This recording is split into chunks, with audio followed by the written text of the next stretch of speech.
Matéria do portal Metrópolis.com, matéria do David Souza, falando que Tebet nega conversa com Lula sobre governo de São Paulo. Discutimos Senado. Vamos aí trazer essas informações. A ministra do Planejamento e Orçamento, Simone Tebet, afirmou hoje, sexta-feira, que não teve conversa com o presidente Luiz Inácio Lula da Silva sobre uma possível candidatura dela ao governo do estado de São Paulo. A ministra foi questionada por jornalistas num evento se ela faria então essa mudança de domicílio eleitoral. Ela disse o seguinte, abre aspas, só discutimos a questão do Senado Federal. Eu particularmente entendo que São Paulo tem 2 nomes de peso relevantes, importantes, que têm condição de performar muito bem, de levar inclusive a eleição para um segundo turno, havendo mais candidatos do pleito eleitoral, que é o ministro da Fazenda, Fernando Haddad, e o vice-presidente, Geraldo Alckmin, fecha aspas. A Tebet, lembrando, é de Mato Grosso do Sul, então caso ela tivesse que concorrer a um governo de São Paulo, teria então de fazer essa mudança de domicílio eleitoral, e a expectativa é ainda de que Fernando Haddad seja então um candidato ao governo de São Paulo, nessa chapa aí que o PT quer lançar. Felipe Monteiro, eu fico até às vezes me questionando, enfim, qual tipo de pressão está acontecendo dentro do PT para que haja um nome que bata de frente a Tarcísio de Freitas. E te questiono, tem algum nome no PT que possa bater de frente a Tarcísio de Freitas nesse momento, ainda mais agora que ele reforçou que, de fato, vai apoiar Flávio Bolsonaro? O Rafa, o PT não tem outra alternativa, não tem plano B, plano C, plano D no estado de São Paulo, não, né? Com toda certeza, no cenário atual, o candidato do PT ao governo é o Fernando Haddad, né? Você noticiou no bloco anterior a manifestação do vice-presidente do PT, o Quaquá, falando que o Haddad deveria ser protegido, né, para disputar as eleições de 2030, mas o PT não tem alternativa nas eleições de 2026, né? E é bom lembrar, Rafa, que nas eleições de 2022, o PT só ganhou, né, as eleições presidenciais com Lula, né, porque a votação em São Paulo ele perdeu por pouco. Ele perdeu por pouco, né?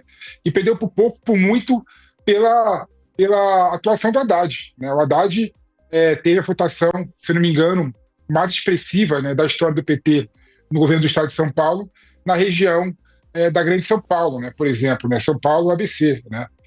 Então, se o Haddad perder por pouco, né?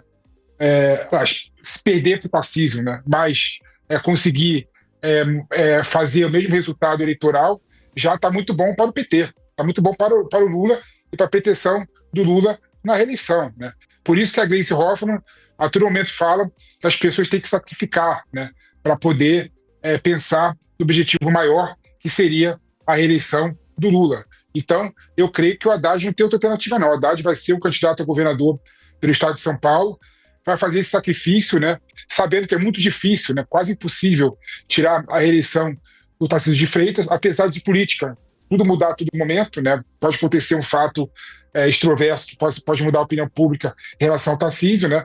Mas é uma eleição muito difícil.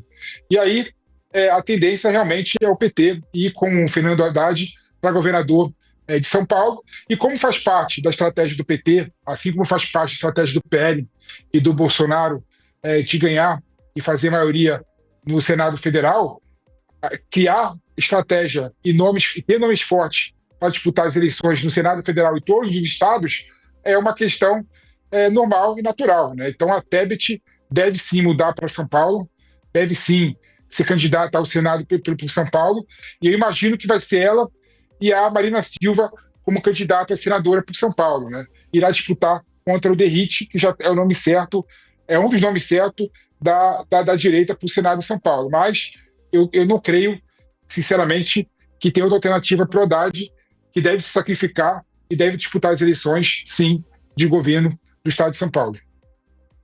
Ficar de novo até, né? Eu quero te questionar também que no discurso da Simone Tebet, ela chega a falar do Geraldo Alckmin, vice-presidente. Se acredita que possa haver, então, uma mudança de chapa em 2026, em que Lula tenha outro vice-presidente? Eu não creio que o Lula vai mudar a chapa da reeleição, não, né? Até porque o Alckmin entregou muito para o Lula, né? Apesar de ser é uma pessoa que tem uma reputação boa, é uma pessoa que na questão, por exemplo, do tarifaço do Trump ajudou na negociação, é uma pessoa que tem boa interlocução com o mercado, tem respeitabilidade de setores produtivos da economia no Brasil.